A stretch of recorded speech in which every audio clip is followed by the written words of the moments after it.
Hey, what is going on, everybody? My name is Jarrett, and today I'm going to be taking you through the history of the conflict between China and Taiwan.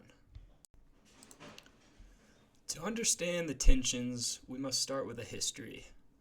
So, after a brief period as a Dutch colony in the 17th century, Taiwan was governed by China's Qing dynasty. However, following China's defeat in the First Sino-Japanese War in 1895, Taiwan was seceded to Japan. Then, fast forwarding to the end of World War II, when Japan relinquished control, Taiwan became occupied by the Republic of China, or the ROC, led by Chiang Kai shek. But just a few years later, the Chinese Civil War altered everything. Mao Zedong's communist forces defeated Chiang's Kuomintang, or the KMT, forcing Chiang and 1.5 million of his followers to flee to Taiwan in 1949.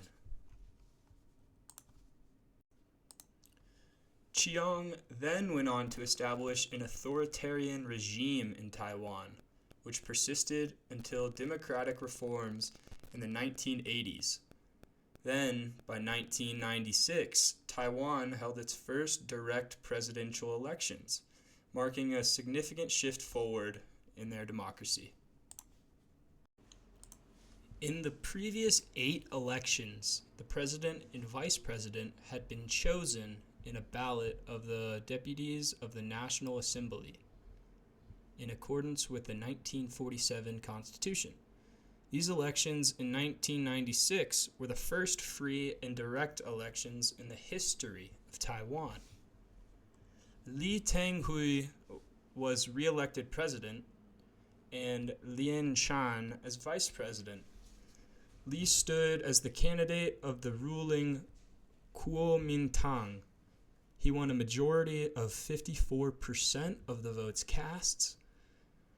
His election followed the missile test by the People's Republic of China, or the PRC. For decades, Taiwan and China have been locked in a dispute over sovereignty. China views Taiwan as a breakaway province destined for reunification, while many in Taiwan see their island as a separate nation. In 1991, Taiwan declared that its war with the People's Republic of China, or the PRC, was over, yet its relations remained tense. In the early 2000s, Beijing passed an anti-secession law, reserving the right to use force if Taiwan formally declared independence. When Taiwan elected Tsai Ing-wen of the Democratic Progressive Party, or the DPP, in 2016, cross-strait relations further deteriorated. Beijing cut official communications, and military exercises around Taiwan became more frequent. Tsai, however, maintains that Taiwan is already independent and sees no need to declare formal independence. Today, the Taiwan Strait is one of the most volatile regions in the world. In August 2022, tensions escalated after the then U.S. House Speaker Nancy Pelosi visited Taiwan, sparking a fierce response from China. The People's Liberation Army launched military drills around Taiwan, simulating a blockade and firing missiles into nearby waters. These demonstrations were the largest since the 1995 to 96 Taiwan Strait crisis. China has since increased its air and naval maneuvers near the island, with hundreds of incursions into Taiwan's air defense identification zone. China's Army, Navy, Air, and Rocket forces converged in nearby waters to test the readiness to reunify with Taiwan. Whether or not the self-ruled island or any of its international supporters shared the same objective. Such Chinese military drills around the Taiwan Strait point to one of the world's most combustible threats, a potential conflict between China and Taiwan that draws in the United States and wreaks havoc on the global economy.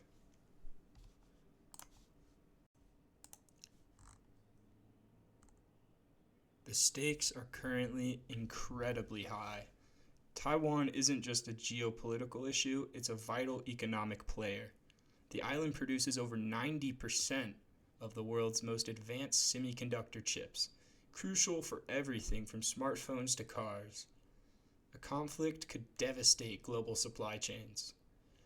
Bloomberg economists estimate that a war could cost the global economy around $10 trillion. The disruption would far outpace the impacts of the COVID-19 pandemic or the 2008 financial crisis. Taiwan's economy could shrink by 40%, while China would face severe losses as well. And by China remains unlikely. Such an operation would be more complex than the D-Day landings during World War II, according to military analysis. China's forces, despite their size, have not fought a major war since 1979, and an amphibious assault on Taiwan, which is a well-fortified and densely populated island, would be an enormous challenge. Instead, China might opt for a blockade, choking Taiwan's economy and restricting its vital semiconductor production. However, this could trigger a massive international response, including potential US-led sanctions and military support for Taiwan. If China blocks exports from an island accounting for so much of the world's most advanced semiconductor capacity, the US could probably draw wide support for its own retaliatory measures, possibly even squeezing China at various maritime choke points.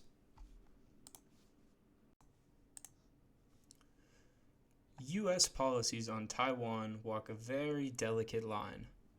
Since the 1979 Taiwan Relations Act, the U.S. has been committed to providing Taiwan with defensive support without explicitly promising military intervention. This strategic ambiguity aims to deter Chinese aggression while avoiding a direct confrontation. U.S. recent actions include arms sales to Taiwan and U.S. military training for Taiwanese forces. However, the risk of miscalculation remains. Any conflict could quickly draw in nuclear-armed powers like the U.S. and China. So where do we go from here? The risks of conflict in the Taiwan Strait are clear, and the costs would be catastrophic, not just for Taiwan and China, but for the entire world. Diplomatic efforts to de-escalate tensions are essential. Reducing military posturing and encouraging dialogue between leaders on both sides could help to avoid the unthinkable. As we look ahead, one thing is certain. The Taiwan-Chinese dispute will remain a defining challenge for our era, with profound implications for global security and economic stability. Thank you so much for listening. I hope you learned a thing or two. Hope you have a great rest of your day.